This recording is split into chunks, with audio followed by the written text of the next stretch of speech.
Hello student, आज हम गद्य भाग क्लास 9th में गद्य भाग पार्ट फर्स्ट दो बैलों की कथा पढ़ने जा रहे हैं। तो सबसे पहले हमें इनका जो लिखने वाले जो लेखक हैं प्रेमचंद जी, लेखक हैं प्रेमचंद जी,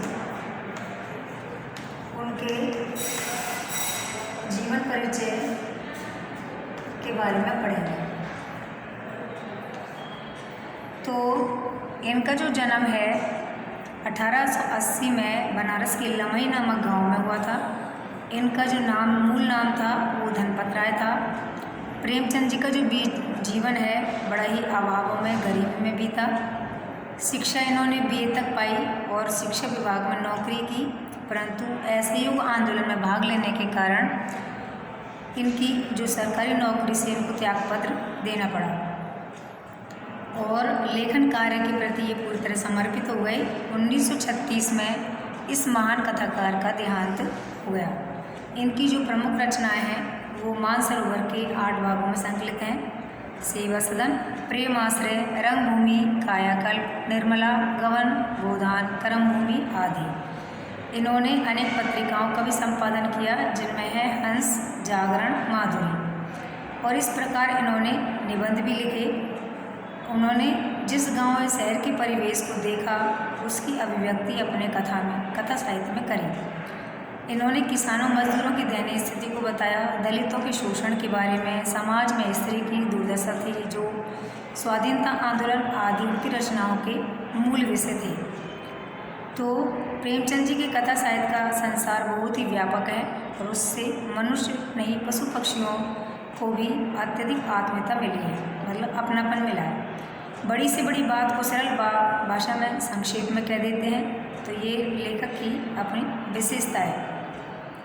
उनकी भाषा सजीव है, सरल है, मुहावरेदार है। इसके अलावा उन्होंने अरबी, फारसी और अंग्रेजी के शब्दों का भी प्रयोग किया है। तो दो बैलों की कथा जो है उसका पाठ का परिचय हम देखते हैं कि इसमें प्रेमचंद ने कृषक समाज और पशुओं के प्रति भावात्मक संबंध का इस पाठ में वर्णन किया है। इस कहानी में उन्होंने ये भी बताया है कि सहज स्वतंत्रता सहज में ही नहीं मिलती है, आसानी से नहीं मिलती है, उसके लिए संघर्ष करना पड़ता है। इस प्रकार परोक्ष रूप से कहानी आज़ादी के आंदोलन के भावना से जुड़ी हुई है। इसके साथ इस कहानी में प्रेमचंद ने पंचतंत्र और हितोपदेश की कथा परंपरा का भी विकास किया है। अब हम पढ़ते हैं इसमें दो बैलों की जो कथा है। इसमें दो जो बैल हैं उनके नाम हीरा और मोती हैं, उनके स्वभाव में भी अंतर है। तो इस तरह से इसमें बताया। देखिए, जानवरों में गधा सबसे ज़्यादा बुद्धिहीन समझा जाता है। जब हम किसी आदमी को पहले दर्जे का बेवकूफ़ कहते हैं तो सबसे पहले उदाहरण हम गधे का ही देते हैं। गधा सचमुच में बेवकूफ़ है या उसके सीधेपन के कारण उसको ऐसा कहते हैं, इसका यह निश्चय नहीं किया जा सकता। गाय सींग मारती है और ब्याई हुई गाय तो अनायास से सींगने का रूप धारण कर लेती है।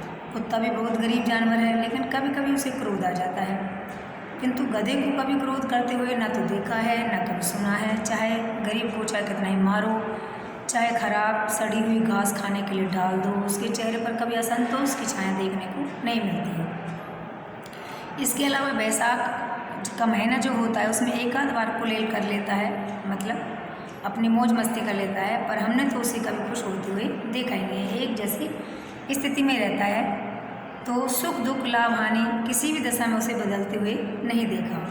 ऋषि मुनियों के जितने भी गुण हैं वे उसमें भी पराकाष्ठा तक पहुंच गए हैं, मतलब ऊंचे लेवल तक पहुंच गए हैं। आदमी उसे बेवकूफ़ कहता है। सद्गुणों का इतना अनादर कहीं भी नहीं देखा है। सीधापन संसार के लिए उपयुक्त नहीं है।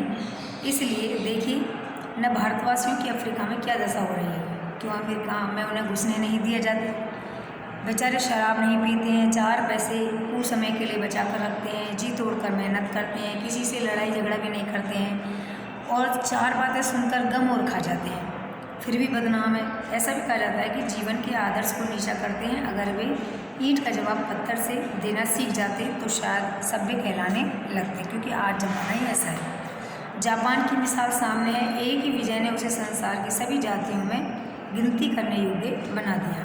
लेकिन गधा का एक छोटा भाई और भी है, उससे कम ही गधा है और वह है बैल। जिस अर्थ में हम गधे का प्रयोग करते हैं उसी से कुछ मिलते जुलते अर्थ में बछिया के ताऊ का भी प्रयोग करते हैं।